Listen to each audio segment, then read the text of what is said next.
That squad is unbelievable, and realistically, we could field 2 teams and we would come first and second in this league. What's going on, everyone? Welcome back to another video on the channel, and I just wanted to get this up the day before the Livy game as a prediction of the upcoming season, having a look at our squad going into it and seeing if we are ready to go 156, well, in my opinion anyway. Just before we go further into this video, I wanted to take a little second at the start here to thank everyone who's been watching the channel over the past week. It's literally been a record-breaking week on my channel. Returning back home to Ibrox, the views, the support, everything has been absolutely incredible, and it was quite a different style as well, doing a lot of the videoing on my phone rather than sitting here at the computer, being out and about, and I was unsure as what that was going to be for the feedback, but it seemed to be mainly positive for that. So again, I appreciate every single one of you if you've been watching them videos.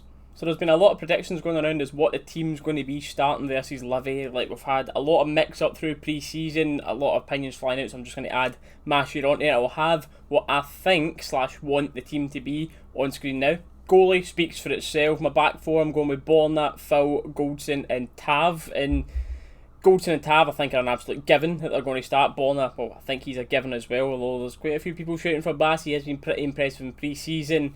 Balogun could get the nod over Hollander coming back. It depends on how much Phil's up to speed after coming back from the Euros. Katic, I'm definitely sure he won't start yet. We'll get to see if he's going to go out and loan it, but that's something we'll speak about after this part. We'll speak about the squad depth. The middle three, I've went with Lundstrom, Kamara and Hadji. Yes, bold, not putting Davis in there, but I have been beyond impressed with what I've seen of Lundstrom so far, and I think Livingston are going to come, they're going to sit in the box. We need to be taking the game to them. I think Lundstrom can do that a lot more than what Davis can. Front three, I went with Kent on the left, Wright on the right, and then me personally, I've gave the nod to Sakala up top. I don't think Morelos will even be finished his quarantine yet, never mind be ready to actually start. But it's pretty much going to be a toss-up between Itten and Sakala for tomorrow, you'd think. The only reason I've not mentioned Roof's name in amongst those names that could start up front tomorrow is he's still been out. He's been out, missed a couple of pre-season games, but quite poor from the club, to be honest, the communication side of it, because we don't know whether it's an injury, whether it's COVID, or what's happening there.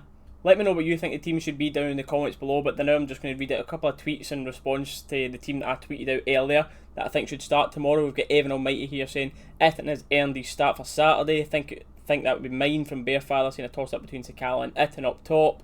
Let's Go Gerard saying he can't leave Stephen Davis out. I get where he's come from. Get the opinion. JB saying got to start Ethan. His confidence is high from pre-season. Don't want him to lose it so quickly. Sakala off the bench to score in the 5th. I think he's meant 55th minute again. Quite a few people were responding to me questioning my decision to leave Davis out of the team, and again, just to reiterate my thoughts behind that, we only need one of Kamara and Davis because they will both sit. Personally, I would have Kamara over him, and Lundstrom is far more of a box-to-box player than what Stephen Davis offers right now. So against Livy, I would have him there, but in the European game midweek, well, I guess Lundstrom's going to start in that one again because Kamara's suspended, but going forward, like into Champions League nights and that, I would definitely have Davis and Kamara in that midfield together. Just going over our next comment here, we've got Tuffers who's said have Sakala out wide instead of right. That's going to be a tongue twister, and play Itten through the middle, and he'd prefer Wright to come on later on as an impact sub. And we've got Saucy Glenn who's responded saying Sakala looks great, but Itten's had a fantastic pre-season in his opinion, so he thinks that he'll get the nod to start up top. So this is where I chip in with what seems to be, well, it looks it anyway, to be a very unpopular opinion. I thought it would personally be a popular opinion, but Cedric Itten's getting a lot of love and shouts to start up top and saying he looks good pre-season.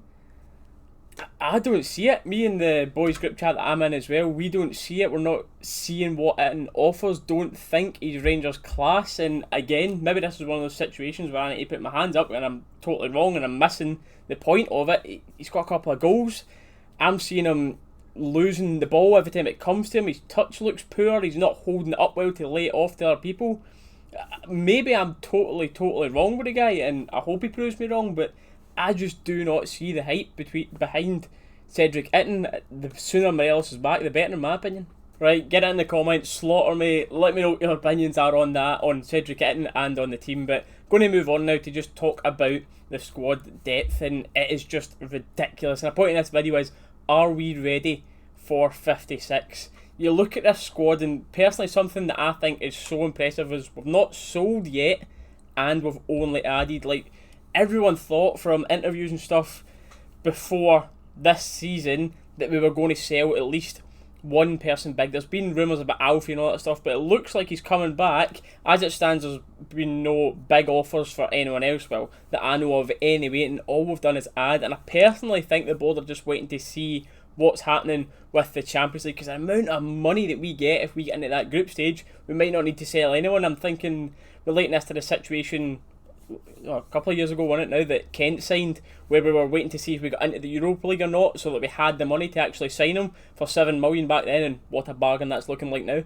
I'm going to be looking at my phone just while going through the squad here. I'm going to get roasted enough. I'm in opinion, I don't want to miss anyone out when I'm going through the squad depth, but our keepers, McGregor, Firth is obviously there, McLaughlin and McCrory, so that's Firth. We know he's not ready for first team football, but McCrory, McLaughlin and McGregor, all brilliant options. Our centre halves, you've got Goldson, Balogun, Phil, Simpson and Katic coming back into the mix as well, who's going to be genuinely a new signing. Our left back, Borna, who's getting really pushed now by Calvin Bassey, especially if he can keep up that pre-season form. Tav and Patterson, and we know Patterson is really pushing Tav as well. Our middle now, and this is somewhere that I thought in the pre-season and transfer window we had to bolster up, and look, well, we have done 100%, because Stephen Kelly 100% looks ready to be stepped up towards the first team, so he's an option. Davis, Kamara, Lundstrom, Jack coming back and hopefully staying fit, awesome options in there. Arfield can play in there. Aribo is attacking midfielder. You've got who can play out on the right. You've got Hadji right again. Roof, Itten can play out there as well. Your left wingers, you've got Kent, who's pretty much going to start every game he's available, but Middleton's still there, Jones is still there for now, Barker's still there for now. Up top, Roof, Itten, Morelos can all play there. Defoe, Sakala as well can play anywhere.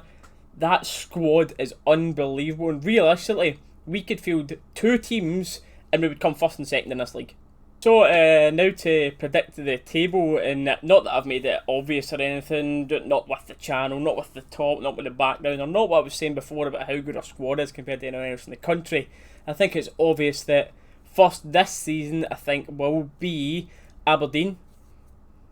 Right, of course, Rangers top, but, well, putting the neck in the line, and I'm genuinely putting Aberdeen second this year. Scott Brown going to them, we have all got a certain opinion of him. I'm sure most people have a similar opinion that are watching this video, but good leader, good captain, good mentality. He will bring a whole new level of organisation to that Aberdeen squad, and just from what I've seen of Celtic, I fully believe Aberdeen can challenge them for second.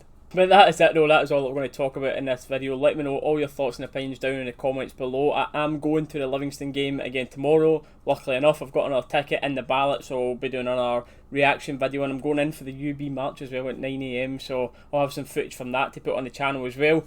People that have been asking about the watch-alongs, they will be back for the midweek game for the Malmo away, so if you've been looking forward to the watch-along and missing them, that's when that one will be back. But as always guys, thank you for watching. Leave a like and subscribe if you haven't done so already, and we'll see you all tomorrow hopefully when we're celebrating 3 points.